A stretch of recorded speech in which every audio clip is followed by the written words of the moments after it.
reached out a number of times about different topics, and oh, no, I'm not talking about that. I reached out twice to you via text message, and you and I exchanged phone numbers in the meeting on the 19th. On the 20th, I reached out to you because you said that you would follow up with me with any questions, and I said that I would be available that day in that text message. I'm happy to share those text messages. I have no issues with what I wrote in those. And then on the 25th, I received a CC on an email from Dave saying that you guys had not accepted the offer, even after you never followed up with me with any questions. So that is, I tried to reach out on the 26th again to follow up.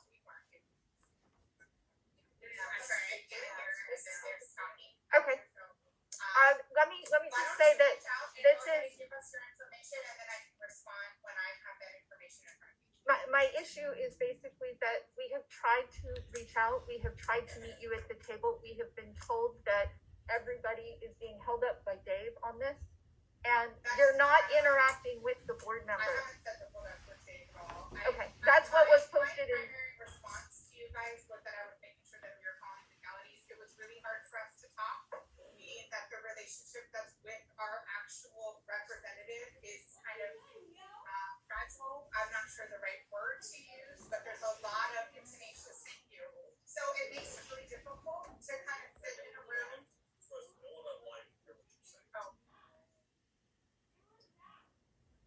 I'm sorry.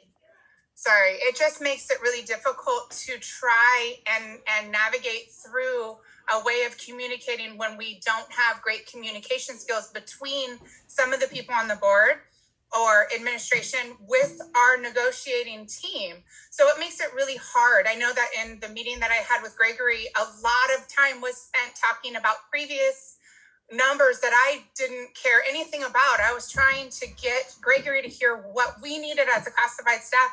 And unfortunately, a lot of it was spent on arguing about numbers with Gouda, and we weren't talking about numbers with Gouda, we were talking about Goose. And I think we even said that a few times, okay, let's bring it back in, let's reel it back in and talk about Goose. It was really hard to try and get everything going. And then I'm also, on the other side, there's legalities that we need to follow. If there's a certain, if we're gonna go into negotiating and we're gonna go into mediation, you have to follow the legalities. If I go and talk with you guys without my team, where does that change things? I don't know. On the 26th, I reached out to you, CCing the mediator, Eric, and every member of the negotiations team. Okay. And you did not respond to that. The next response that we had after you said that we would talk next week was an email that you sent to the board with. And what was the date? June 2nd. That you sent the letter from CTA's attorney saying that we were not negotiating in good faith. At that time, we were attempting to let you know that the books would close on a certain date, and the type of offer that we had developed with the parity study is one that requires the books to be open to properly apply it, or else it becomes a lump sum. Well, and at that moment, please, let me finish. Sure. And because it became litigious at that point, I stopped communicating because I did not wish to put the district at risk or risk the relationship, because I was attempting to try and find a solution and a compromise. Right. Again, in July, I did the same thing on the 6th of July. We were, right. So there's legalities that we have to follow. We have legalities that we have to follow also. Eric. On top of that too, I do want to say that when you guys came to me with the parity study, you were still only offering 5% for last year. We're not willing.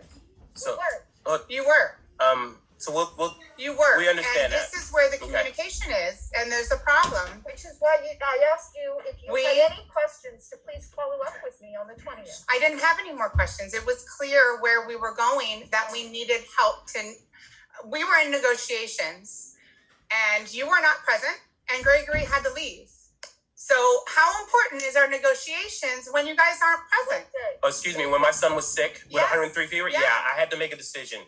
I'm sorry, if I have to choose between my child and this. But how are you but she just questioned me leaving. Important? You just questioned about leaving. I session and I could not come on a Wednesday. That is the only day of the week that I am So- required at an Because I'm not all-time. sure if I can argue So, this anymore. I will say one thing, I think Eric. that we should probably allow Goose people to talk. If this is where we're going, I think we should talk. This is clearly cited. An unsighted board, I mean, it's clear, What do you I mean by don't feel unsighted? fighting with me and arguing me after you're telling me you don't want to hear from anybody in this room, That's not that we all have to hear your arguments. I need the dates in front of me and the email in front of me. I don't have that. So, I apologize. I will get back to you on that if you want me to. so Megan, I didn't say we didn't want to hear from the people in the room. So please don't No, say I that. know, but this is turning into an argument and I Okay. don't want to be involved in. But there That's are fine. people that wanted to speak. So if we're gonna speak, And we're gonna let's have open them. it up. We're gonna have them speak, like we have done with Gouda, and they will speak at the time at public comment. That's how we're gonna do it. Okay, so we're Okay. done with the goose stuff for And- now. I'm sorry, Eric. Did you have something to say? You were starting to say something earlier. Yeah. That's why we don't get it. We were already at, we filed, I think, in April for impasse. Mhm. Which means we were impasse mediation. Mm-hmm. So if you guys wanted to mediate, then we should have been mediating at that point. So reaching out to them doesn't make sense. June. And you guys were fighting with Bird, telling them that we were at an impasse on everything. Mm-hmm. Because we did have a disagreement over what was meant to be an impasse. And to be clear, and this is a situation that we have worked in the past, even when we have been in mediation, we have still continued to meet outside of mediation.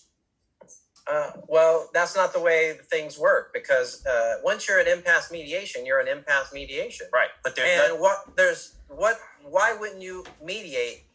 There's not, when you go to mediation, there's Mhm. no drawback to the actual process. You can't be held to whatever happens in there.